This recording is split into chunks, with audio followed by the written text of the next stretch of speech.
ধনেপাতার বাটা বা ভর্তা এইভাবে একবার বানিয়ে দেখুন, গরম গরম ভাতের সাথে একেবারেই জমে যাবে। সবার প্রথমে আমি নিয়ে নিয়েছি ধনেপাতা।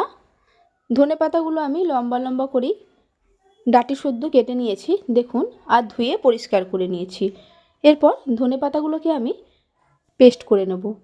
একটা মিক্সিং জার নিয়ে নিলাম, দিয়ে দিলাম বড় কোয়া 5 কোয়া রসুন, 5টা কাঁচা লঙ্কা, ঝালটা যে যেরকম চাইবেন সেরকম দেবেন, আর দিলাম ধনেপাতা। আমি একটু একটু করে ধনেপাতা দিয়ে পুরো ধনেপাতাটাকেই পেস্ট করে নিয়েছি একসাথে। দেখুন পুরো ধনেপাতাটাই আমার পেস্ট করা হয়ে গেছে। কড়াই বসিয়ে কড়াইটাকে গরম করে নিয়ে দিয়ে দিলাম অল্প সর্ষের তেল, ফোড়নের জন্য দিয়ে দিলাম কালো জিরে। ফোড়নটাকে নাড়াচাড়া করে নেওয়ার পর দিয়ে দিলাম পেস্ট করে রাখা ধনেপাতা, অল্প নুন আর হলুদ গুঁড়ো।